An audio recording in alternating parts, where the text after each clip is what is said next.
Napoleon Hill America के एक famous author होने के साथ साथ एक महान फिलोसोफर, थिंकर और जर्नलिस्ट भी थे। उनका जन्म 26 अक्टूबर 1883 में हुआ था। उन्होंने माउंटेन रिपोर्टर्स नाम की न्यूज़पेपर में तब से आर्टिकल लिखना स्टार्ट कर दिया था जब वो सिर्फ 13 साल के थे। नेपोलियन हिल को उनकी न्यू थिंकिंग और उनके विचारों के लिए जाना जाता है। उन्होंने ज्यादातर personality development, self help and financial से रिलेटेड बुक्स को लिखा है। नेपोलियन हिल की लाइफ का इम्पोर्टेंट टर्निंग पॉइंट तब आया जब 1908 में फेमस बिजनेसमैन एंड्रयू कार्नेगी का इंटरव्यू लेने का उनको मौका मिला। एंड्रयू कार्नेगी उस टाइम के सबसे शक्तिशाली और सक्सेसफुल लोगों में से एक। एंड्रयू कार्नेगी का कहना था कि सक्सेस के प्रोसेस का एक सिंपल सा फॉर्मूला है जिसे दुनिया का हर इंसान समझ सकता है और उसे हासिल भी कर सकता है। जब नेपोलियन हिल एंड्रयू कार्नेगी से मिले तो एंड्रयू कार्नेगी ने उन्हें बहुत ही इम्पोर्टेंट काम दिया। एंड्रयू कार्नेगी ने सक्सेस के फॉर्मूले को सर्च और एनालिसिस करने के लिए उस टाइम के सक्सेसफुल और बिलियनियर्स लोगों का इंटरव्यू लेने का काम नेपोलियन हिल को दिया। नेपोलियन हिल ने इस गोल को एक्सेप्ट किया। उस टाइम के सक्सेसफुल लोगों के सफलता के सीक्रेट को खोजना शुरू कर दिया। नेपोलियन हिल ने थॉमस एडिसन, हेनरी फोर्ड जैसे उस टाइम के 500 से प्लस सबसे सफल और अमीर लोगों का इंटरव्यू लिया। डिफरेंट फील्ड में सक्सेस अचीव करने वाले 500 से ज्यादा लोगों का इंटरव्यू लेने के बाद नेपोलियन हिल को ये रियलाइज हुआ कि सक्सेसफुल लोगों में कुछ हैबिट्स कॉमन होती हैं जिनकी बदौलत उनकी जिंदगी में कभी भी रिस्पेक्ट, पैसा एंड हैप्पीनेस कभी खत्म नहीं होती। अमीर बनने या सक्सेस पाने के लिए इंसान का पढ़ा लिखा होना जरूरी नहीं है, बल्कि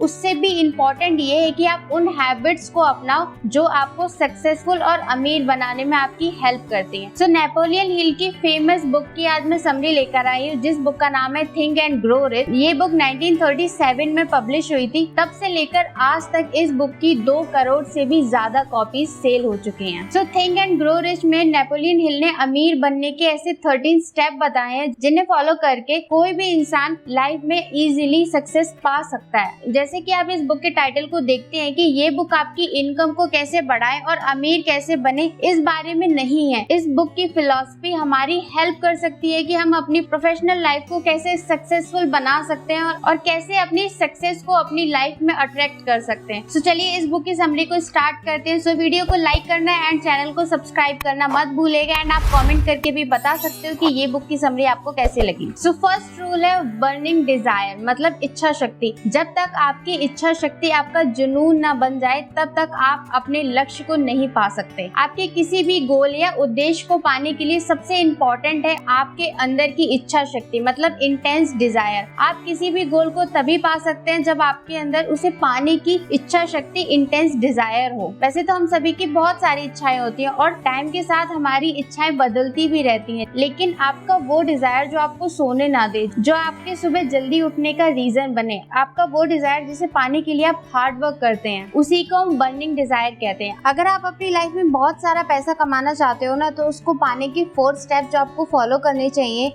पहला, आप एक अमाउंट डिसाइड करो जितना पैसा आप अपनी लाइफ में कमाना चाहते हो, फिर उस अमाउंट को आप एक पेपर पे लिख दीजिए। सेकंड, आपको वो पैसा कितने टाइम में चाहिए उसकी एक फिक्स डेट आपको लिखनी चाहिए। और उसके बाद में आप ये पैसा कैसे कमा सकते हो उसके लिए आपको प्लान को लिखना है। पूरे प्लान को पेपर पर लिख दो और दिन में कम से कम 2 बार उस प्लान को देखो और उस प्लान को रिपीट करो। ऐसा करने से आप मनी कॉन्शियस बन जाएंगे। ऑथर ने अपनी लाइफ का एक एग्जाम्पल इस बुक में बताया है। जब उनके बेटे बैलियर का जन्म हुआ था, उनके बेटे के कान नहीं थे और डॉक्टर ने साफ कह दिया था कि उनका बेटा कभी बोल या सुन नहीं पाएगा, लेकिन ऑथर ने इस बात को मानने से इनकार कर दिया और फिर वो बोलते हैं कि जहाँ चाह होती है ना वहीं राह होती है। उन्होंने अपनी इच्छा शक्ति को मजबूत करते हुए ये विश्वास रखा कि उनका बेटा जरूर सुन पाएगा और बोल पाएगा। उन्होंने अपनी इच्छा शक्ति को अपने बेटे के अंदर भी जिंदा रखा और उसे विश्वास दिलाया कि वह बाकी लोगों जैसा ही सामान्य है और धीरे धीरे उनका बेटा भले ही आम लोगों की तुलना में कम ही सही, लेकिन बोलने और सुनने में समर्थ हो गया। सेकंड फॉर्मूला है हमारा फेथ, खुद पर विश्वास। खुद पर यकीन करके ही आप वो पा सकते हैं जो आप पाना चाहते हैं। कहते हैं कि इस यूनिवर्स में लॉ ऑफ अट्रैक्शन के जरिए आप जो भी चाहते हैं, जिस पर भी बिलीव करते हैं, उसके साथ वही होता है। अब ये आपके ऊपर डिपेंड करता है कि आप पॉजिटिव सोच रखते हैं या निगेटिव। आप अपनी लाइफ में जो भी कुछ पाना चाहते हो, चाहे वो पैसा हो या फिर आपका करियर, आप तभी सक्सेसफुल हो सकते हैं जब आप इस बात पर बिलीव बिलीव करेंगे कि आप वो काम कर सकते हैं। सक्सेस पाने वाले और फेलियर में एक ही डिफरेंस होता है कि सक्सेसफुल लोग तब तक फेथ रखते हैं, तब तक विश्वास रखते हैं जब तक वो अपने गोल को अचीव नहीं कर लेते। वहीं पर जो फेलियर्स होते हैं वो लोग हार के डर से शुरुआत ही नहीं करते। आप जो कुछ भी अपनी लाइफ में पाना चाहते हो उस पर विश्वास रखना और खुद पर विश्वास रखना कि आप वो काम जरूर कर सकते हो। पॉजिटिव अप्रोच रखने से ही पॉजिटिव रिजल्ट मिलते हैं। जब आप खुद पर बिलीव करोगे तो लोग भी आप पर बिलीव करेंगे। खुद पर बिलीव रखने के बाद ही आप ये थर्ड स्टेप कर सकते हो। सो थर्ड पॉइंट है हमारा ऑटो सजेशन, मतलब आत्म सुझाव। ऑटो सजेशन से ऑथर का मतलब है बार बार एक चीज को सोचते रहें और रिपीटेशन करते रहें। जब बार बार आप उसी चीज के बारे में सोचते हैं जिसे आप अपनी लाइफ में पाना चाहते हो, कहीं ना कहीं से आपका दिमाग आपके उस गोल के लिए रास्ते ढूंढना स्टार्ट कर देता है और आपका वही डिजायर आपके सबकॉन्शियस माइंड में बैठ जाता है, जिससे आप सबकॉन्शियस माइंड में थॉट्स जनरेट करने लगते हो जो आपके डिजायर पूरा करने में आपकी हेल्प करते हैं। बार बार रिपीट करने से और प्रैक्टिस से आपको अपनी मंजिल का रास्ता भी मिल जाता है। अभी आपके ऊपर है कि आप अपने दिमाग में किस तरीके से थॉट्स को लाते हो, अच्छे या बुरे। अगर आपने the power of subconscious mind को रीड किया होगा ना तो आप अच्छे तरीके से जानते होंगे कि सबकॉन्शियस माइंड के थ्रू हम क्या क्या कर सकते हैं। जब आप बार बार किसी चीज के बारे में सोचते हैं तो आपको खुद से ही उसके रास्ते भी मिलने लगते हैं। सो नेक्स्ट पॉइंट है इमेजिनेशन। कहते हैं कि हमें आज में ही जीना चाहिए, लेकिन आपने आज को सुधारने और कल को बेहतर बनाने के लिए आपकी इमेजिनेशन का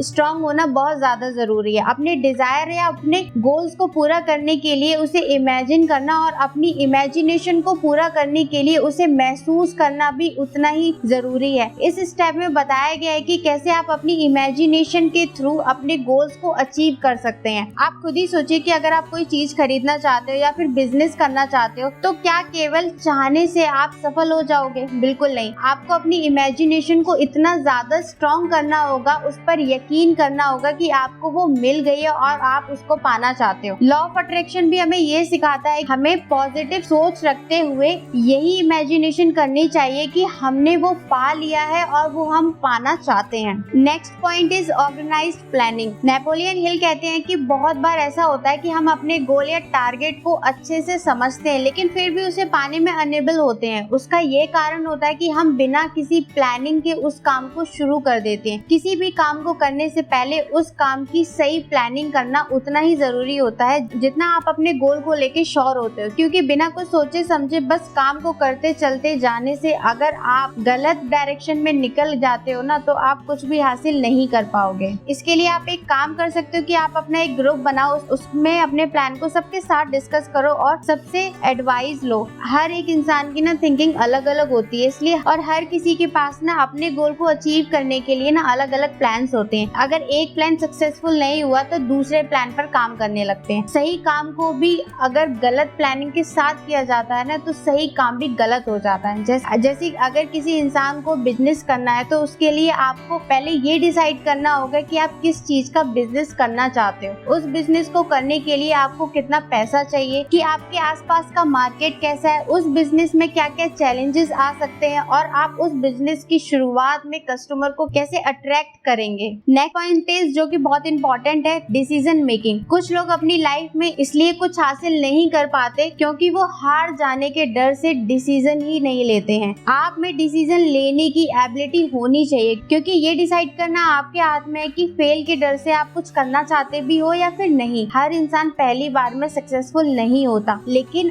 आप कब तक हार नहीं मानोगे ये आपके डिसीजन पर डिपेंड करता है। हेनरी फोर्ड की टी मॉडल कार एक टाइम में दुनिया की सबसे बदसूरत कारों में से एक मानी जाती थी। उनके एडवाइजर ने उन्हें कार का डिजाइन चेंज करने को कहा, लेकिन वो नहीं माने और वो मॉडल बनाते गए और उन्होंने उस मॉडल से खूब सारा पैसा कमाया। फोर्ड को उनके क्विक डिसीजन और डिटर्मिनेशन के लिए जाना जाता है। KFC के फाउंडर 1008 टाइम फेल होने के बाद भी ना उन्होंने हार नहीं मानी और वो तब तक कोशिश करते रहे जब तक वो सक्सेसफुल नहीं हो गए। इतने सारे फेलियर के बाद भी उन्होंने हार मानने का डिसीजन नहीं लिया। उन्होंने ये डिसाइड किया कि चाहे कुछ भी हो जाए मैं पीछे नहीं हटूंगा और मैं अपनी कंपनी को ग्रोथ दिलाकर ही रहूंगा। Next and last point is improve self power. Power point है। ऑथर कहते हैं कि हमें अपनी सेल्फ पावर यानी कि स्वयं की शक्ति को बढ़ाना हो, जिससे हम अपने काम में जल्दी ही सक्सेसफुल हो पाए। जैसे एक बैटरी की जगह हम 4 बैटरीज रखकर उसका यूज कर सकते हैं तो ज्यादा पावर मिलेगी। वैसे ही एक माइंड का यूज ना कर हम बहुत सारे माइंड्स का यूज कर सकते हैं, जिससे कि हमारे माइंड की पावर बढ़ेगी। इससे ऑथर का मतलब है कि टीम बिल्ड करना। यही रीजन है कि हर एक ऑर्गेनाइजेशन को बड़ा बनाने के लिए अपनी टीम बड़ी करनी होती है। कोई भी ऑर्गेनाइजेशन अकेले इंसान नहीं चला सकता, क्योंकि एक इंसान बहुत सारे काम नहीं कर सकता। आपको अपने साथ मास्टरमाइंड लोगों का ग्रुप बनाना होगा, जिससे आपके पास हर टाइप के इनोवेशन आइडियाज हो और क्रिएटिव माइंड्स हो, जिसका यूज करके आप किसी भी फील्ड में सक्सेसफुल बन सकते हो। सो आई होप दोस्तों ये बुक समरी आपको अच्छी लगी होगी। जैसी भी लगी हो मुझे नीचे कमेंट करके जरूर बताना। सो आज के लिए इतना ही and see you in my next one.